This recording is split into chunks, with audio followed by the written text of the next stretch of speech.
Hey guys, it's me again. Sorry, I had to do that. It was a necessary. Let's just say that. This is what we are going to cover a little bit of today. So my plan was to actually do this video at work last week on Friday. I didn't end up going into work. I worked from home. One of the really nice things about doing research is there's a little bit more flexibility. So rather than wait until, I guess it would probably be Friday to get another video out, I wanted to give this to you guys today. So what we're going to cover is exactly, well, we're going to try. We all know I'm really good with being punctual in my time stamps, but we're going to try to get through a couple different topics today. So unlike the other videos that I've been doing, that were more of my Q&A and 8. Today is going to be a little bit more to be honest, it's actually probably going to be more based around a question than last week's Q&A. But what it's going to do is I'm going to try to explain not just, I guess, theoretical notions or even just like ideologies like I did last week, so like broader based concepts, but get into some more, as people always say, VF Uncensored, because I guess I just feel really, really passionately about a lot of these topics that I'm going to cover, because they do revolve around the bigger picture. Maybe that should be the name of the segment, is the bigger picture. But just to give you guys, for those of you that don't know, a little bit of my background as a researcher. So I am a doctoral student at the University of British Columbia here in the lovely Vancouver, Canada, which is raining as all today, but at least it's not snow. There, I have to actually think about how to explain my research. There, I am a researcher. I'm also an instructor, so I am very, very fortunate to be able to teach undergraduate classes. I absolutely love that. It's, to me, that's absolutely so rewarding to be able to spread knowledge, which is, to me, it's why I'm doing this, is I just love to teach. I love to get good information, good ideas out there, stimulate communication, and just trying to work on breaking down a lot of misconceptions. And that is what my research essentially does, is that I look at specifically topics around the body. I know that sounds really, really broad, but from the medicalization of the body to the history of, just ideas. So why ideas around gender have progressed the way that they have in relation to anatomy and physiology. So when people ask me, like, what's my field? I'm a little bit historian, I'm a little bit sociologist, I'm a little bit anthropologist. I've got a background in anatomy and physiology. I did all of those courses as well, but I went more specific, and I absolutely, for me, love my background and the opportunities I've had in education, because it's created this really wicked base to be able to have conversations about more broad-based concepts. So it's not just about the minutia. I'm not just going to sit here and regurgitate studies on, like, oh, hey, this is what works for fat loss. There are so many great minds out there that do that so much better than me. Now, I'm going to use their information. I'm going to synthesize it, though. And now it's been some of the great feedback I've got from messages lately, is that people have been really digging my ability to break things down, use my metaphors, use my examples, and to apply, which is, I mean, guys, that's why I do this. So thank you so much for those of you that have reached out to me. I truly, truly, appreciate it. It motivates me to take the time, at least now once a week, or this week twice a week, to get you guys new videos and get breaking those myths, talking about the taboo and whatever else we're going to do today. So thank you. That's my introduction. I'm already like at 4 minutes in, and I'm not even going to care on this one because you guys asked for it. So today, the question that is going to be, I guess, guiding our conversation is, I got asked, what is the advice that I would give to a female, and this doesn't need to be just about females, this can be about men and women, doesn't matter, but as a female who wants to compete in, let's just say fitness. So it was in bikini, but you've got bikini, lots of categories there. So I'm not going to discriminate based off of muscle size. That's muscular profiling. That's another piece of my research, as per that article there, but we'll save that one for another day. So what advice would I give? Now, this is the hard one for me, because I would honestly say run, and not on the treadmill. Run the opposite way away, because The fitness industry, for lack of better words, is a complete clusterfuck.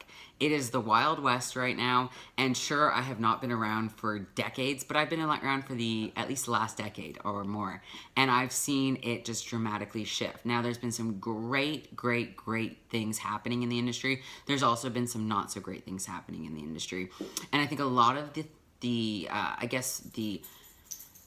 ideas that are currently kind of fostering contest prep might have one point in time worked for one individual, but that's about it. And I don't necessarily want to get into the problem really about like professionalization of the industry and the bros and this and that, because, you know, we could be here for weeks and weeks on end. But what I do want to do is actually give some sound pieces, I guess, of advice. I don't like to use that word, but things to consider. How about that? Things to consider, or at least to think about, because that's really my job as an instructor and as a researcher, is to just get people to think. Maybe not even differently, just think. So, to begin, what I usually do when I talk about like any type of conversations about prep, whether it be actually prepping clients, the regimes, the protocols to use, or whatever it might be, but I usually look at it within kind of like a segmented approach. So pre-prep, prep, post-prep. This all happens though in life, which I think is such a foreign concept when it comes to our industry, because people think that like when they start contest prep, magically you can press that pause button on life and everything ceases. It just stops. It's done. You now can focus. But that doesn't happen. Most people don't have this like utopian idea just to be able to press pause and all of a sudden go into like full on like contest mode. And then after, play, let's go. And to be honest, that's incredibly harmful for your psyche. That's incredibly harmful for your body, and that's incredibly harmful for just the overall well-being and health of any competitor, which we're going to talk about that. But so number one is, let's just break it up so we can have a little bit more of a cohesive conversation. So the very first thing that I do with a lot of individuals that I work with, whether it be on a consulting basis or on a coaching basis — I don't do much coaching anymore because I would rather be able to do stuff like this and get more ideas out. So sorry guys, if you really want, you can email me, but consulting, I love it because that's my way to actually educate. So but still, if you're interested, email me. Well, who knows, maybe we'll have an 8th day of the week or 36 hours in a day. That'd be awesome. Then I would be able to.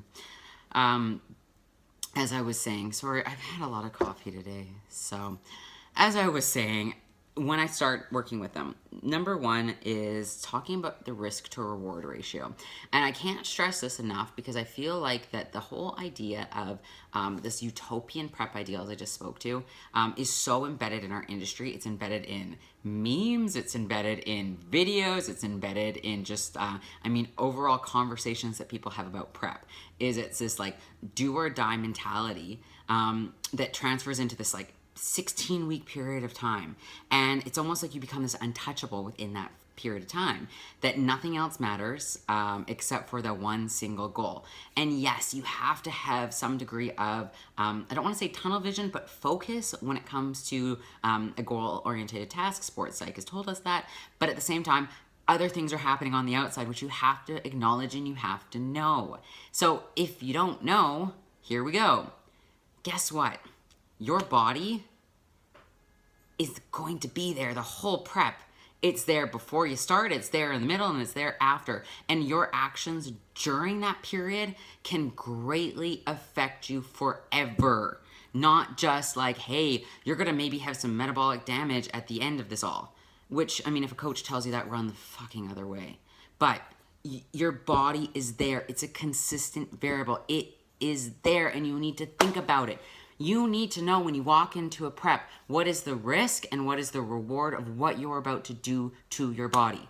Now, this doesn't just mean drugs. This question was actually originally about drugs. I just kind of tweaked it a little bit, but this has to do with cardio. Cardio affects your body. Let's think about it. It's doing something. Diet affects your body. Supplementation affects your body. Things like throwing off your circadian rhythms because all of a sudden you're getting up at 3 a.m. to do cardio because that's the only time that you have. It affects your body, your mind, self-sabotaging, negative thoughts because you've been comparing yourself to other people. It affects your body. Now, how many coaches, though, are really talking about that?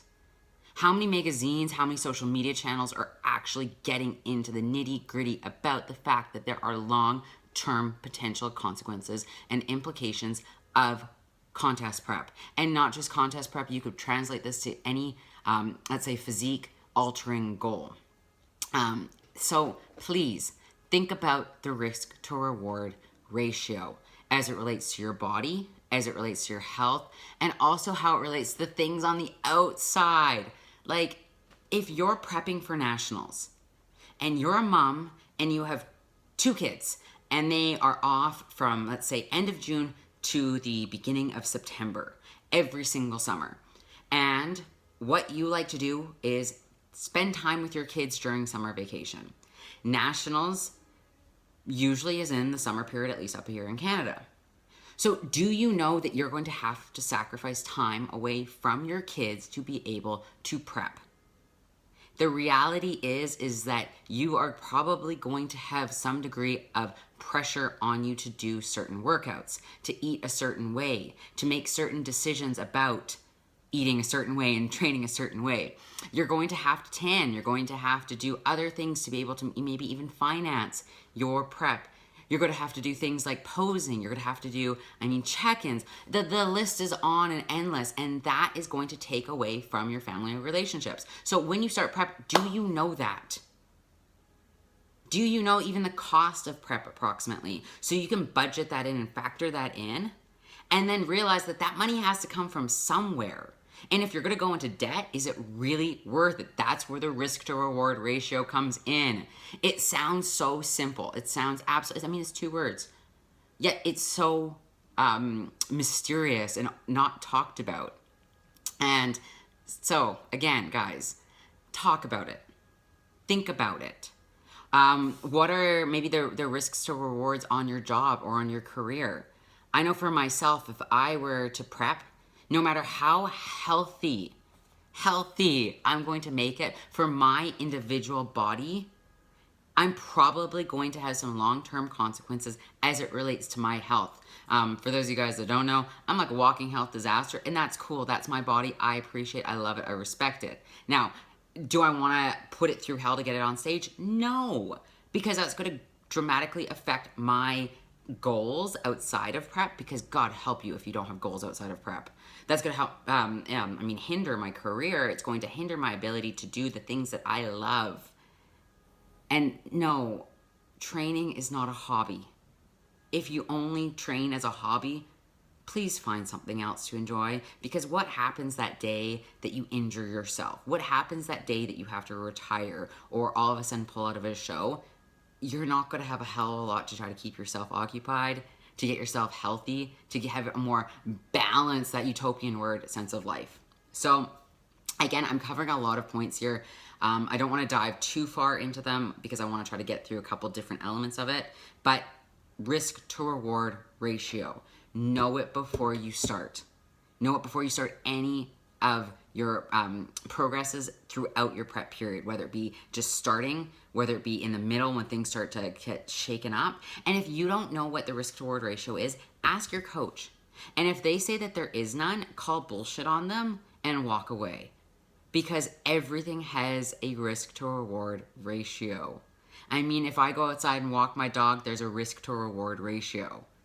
You just have to think about it, think clearly about it, and try to be as unbiased as possible. Try to see it through neutral eyes. Or one of the things I tell my students is try to see it through somebody else's eyes. Like, what would your, let's say, partner think about this endeavor that you're doing? Or your mom? Think about it. So next up, let's see what my list says. Oh, I accidentally did this out of order, but we've got optimal versus realistic expectations. So again, it's very similar to my risk to reward ratio, except with this one, it's almost more of a, let's say like a footnote. I'm not going to get too geeky on you guys and explain what that is, but it's just a side. When we program, or hopefully when coaches program, they're not just picking things out of the sky. There is a certain degree of, optimal, and again, I'm going to use my air quotes, optimal results that are suspected or might come from an induced change or protocol or something that they've implemented. So for example, let's say nutrient timing. So when are you eating certain meals? There's an optimal version of it, and then there's what I call the realistic version of it. Now, the optimal version, in a perfect world, you're probably going to be able to follow it. But in the real world, the one outside bodybuilding's little bubble, you might not be able to do that every single day. And the thing you need to remember is that's okay. Because if you beat yourself up every single time you don't fulfill it, you're going to drive yourself mental. Now, with that being said, I'm still very realistic with the fact that if you do it too often, you're not going to get the intended benefits, and it's going to probably take you longer. Now, as a coach, if I have a client that's often not being able to follow the plan, what's my job? It's to change, it's to adapt, because there's always other options. There is so much, I guess, this fictitious belief in that there's a right way and there's a wrong way to do prep. There's a right way to do cardio, there's a wrong way to do cardio. There's a right time to eat, there's a wrong time to eat. But that is a fallacy, guys. That is a complete fallacy. There might be optimal ways for certain people based off of certain research at certain times, and there's so many different variables and factors that work into that, and you might not even fit into that to begin with. So the fact that you're deviating, hey, you might actually be getting better results. Who knows? But in communicating and having open communication with your coach, or just critically thinking about it, you're going to be able to develop the best plan, the best protocol for you. And what I kind of alluded to earlier about saying it's going to drive you mental is that often, again, this is research-based, but the way in which people view motivation is that when we have a optimal way, or we're told that there's a right way to do something, an optimal way to do it, we stick to it. We do it until the day, say, something happens and you can't do it. Now, some types of personality, some people in certain situations, I'm not going to make this narrow, I'm going to try to make it general as I can, but they might feel that when they are unable to achieve that optimal way, that it's like game over. It's like the example I usually use for this is you've been eating a certain way, you've been eating clean, now all of a sudden you got stuck in traffic and you get home like 3 hours late from work and you're supposed to go to the gym and you're fucking starving. So what you do is you skip your workout and you eat, and then you feel like a lazy piece of shit, so you eat more and you eat more and you eat more, and all of a sudden you wake up at like 3 a.m. with food all around you and you go like, oh, fuck, I was supposed to work out. You wake up the next morning, you do your fasted cardio, but there's still a little voice inside your head saying, you failed. You didn't do it right. And that perpetuates in you. That is self-sabotaging, and that's going to undermine your entire prep in terms of a health-based notion. Because if you're thinking like that, it's not healthy. And if you're doing actions, which that kind of turns into the cycle of yo-yo dieting, binging and purging, or exercise addiction, it's not healthy.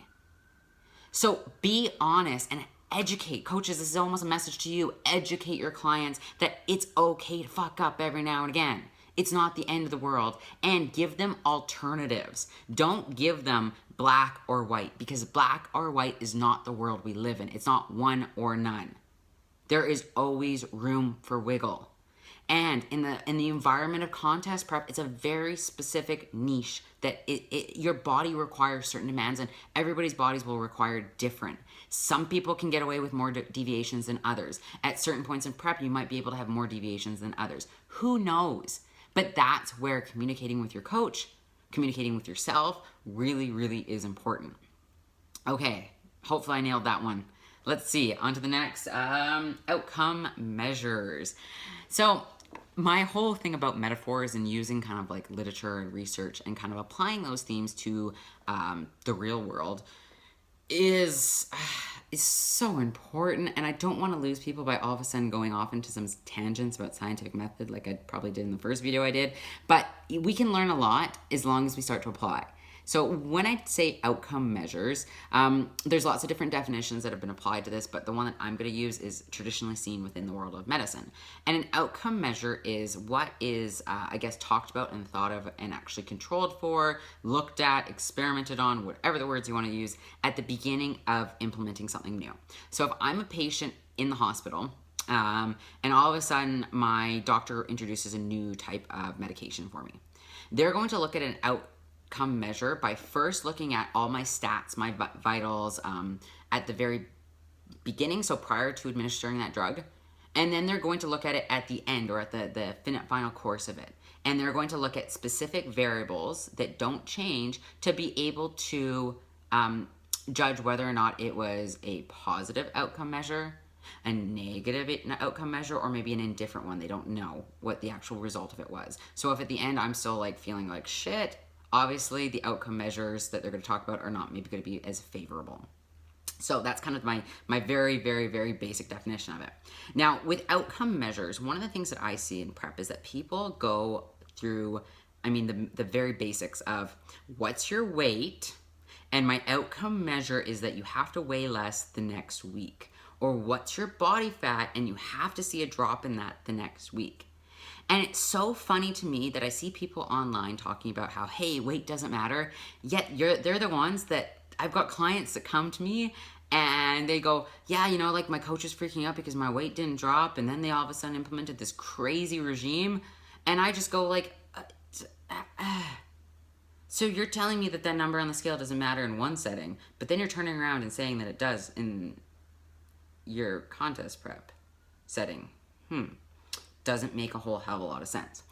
And I guess people get really surprised when I say to them, like, I don't weigh my clients. I don't give a shit what my clients weigh. I don't get them to do body comps either, because to be honest, who the hell can afford that?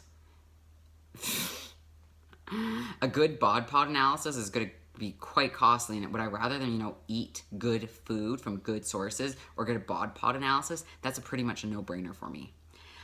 Do I want them to stand on a Tanita scale and get absolutely traumatized for the rest of their life because some cheap-ass gym didn't calibrate it properly? No. And if weighing themselves is going to cause so much despair and distress that it's going to undermine their entire sense of well-being, irregardless of if they're prepping for a show or not, why would I do that to them? That would be like me giving somebody a shit ton of chemicals and saying, hey, here you go. We are just going to see how this reacts to your body, whether it's going to be good or bad. We don't know.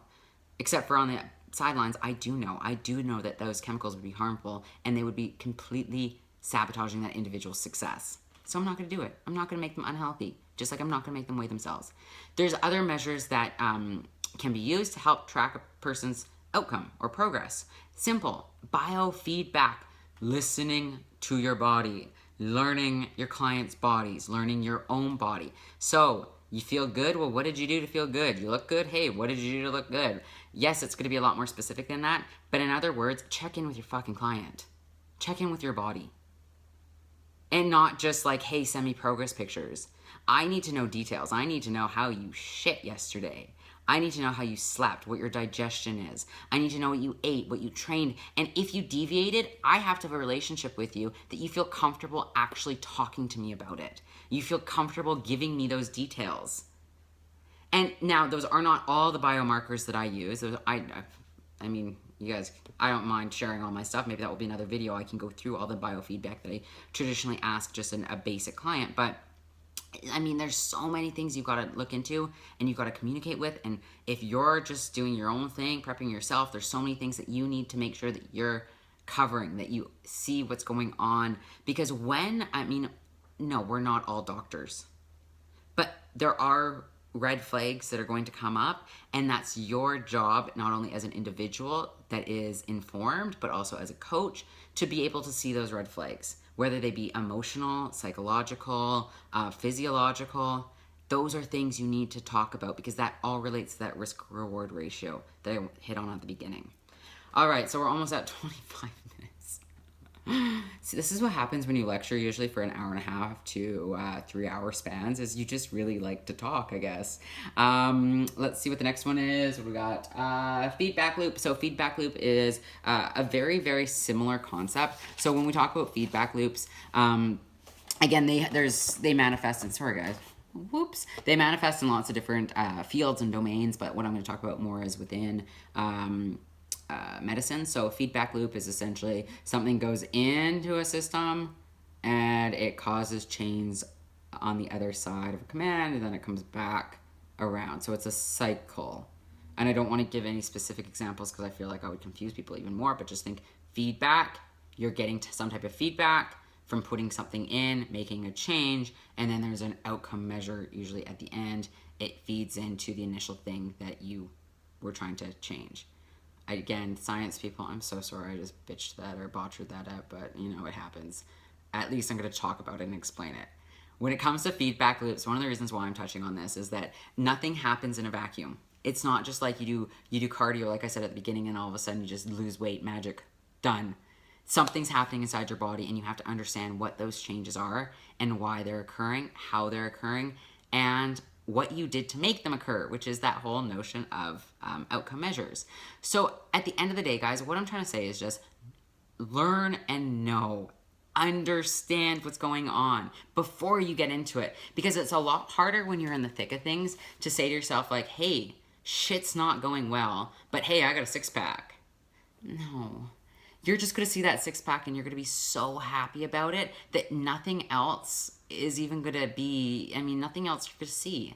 And with feedback loops, like I said, sometimes they're positive, sometimes they're negative. Sometimes you can put stimulus in like, hey, you've got abs, you're looking great, you did a bunch of cardio, you got a good diet, but you just, your family hates you. You're about to lose your job because you're just such a space cadet. And you know what? Your hair is falling out, you've got bruises, you've got brown, crusty discharge and all this other stuff happening. So is that really a positive feedback loop? No. And that really brings me to my last and final major question of why. Why is such a powerful, powerful tool? Not only why is that happening, but why are you doing this? Why are you prepping? Why do you want to compete in bodybuilding or fitness or bikini or whatever it might be? If you're competing just to look a certain way, guess what? You do not need the stage to have to do that. And why do you feel you need to look a certain way? Who's telling you? Why do you feel pressure? And you know what we all do in terms of again, I can go off on another soapbox tangent, but we all feel certain degrees of pressure to look a certain way, and some of us just want to look a certain way, and that's totally cool too. But understand why. Understand why you think certain methods are better than others. Understand where those methods are coming from. Who's saying them? When did they say them? In what settings did they say them? I'm going to be doing a video. I might actually do that one on Friday on information literacy because it is so important in this industry. But back to my why. Why do you have brown crusty discharge? Why are you doing more cardio? Why does your family hate you? Think about it. Think really, really carefully about it. Because if you know why, as it relates not only to physiological responses that are happening, emotional responses, social ones, and personal emotional ones. There's lots of different categories I can talk about, but if you know that, it is probably going to be one of the most powerful tools that you can have throughout, not just your prep, but through your life. I hope this has been helpful for some of you. Maybe I got to do this new goal of under 30, whiteboard for 30. I don't know. But I know I'm trying to be funny. This is really a video that I've wanted to do for quite a while. When I got asked that question, I was quite excited because it does cover a lot of stuff that just it's not often talked about. So thank you guys again once more for listening to me talk and tangent and try to educate and explain. This is a longer one, so if I still have you guys, thank you. If not, that's cool too. No skin off my back. I do these because I want to try to get some ideas out, get the knowledge out, and by staying silent, I'm just not doing that. I will see you guys on Friday for another Q&A. Remember, send me some ideas, send me some topics. The more that you guys can help me out with this, the more that I can make sure I'm hitting all the things you would like me to express and explore. Have a wonderful Wednesday. I got to train glutes a little later tonight because it's hump day, and that's what we do on Wednesdays. Not to sound all fit chick on you guys, but I just really like training my glutes because I've got a really bad shoulder, so it kind of screws with my upper body training now. But maybe we'll get that fixed one day soon. I know my why, at least. I know why I'm there. Because I truly love training, And it doesn't matter if I am doing glute kickbacks or if I'm squatting or if I'm, doing rehab, prehab exercises. I love it. That's why I'm in this industry. That's my why. So that's all for now, and I will see you guys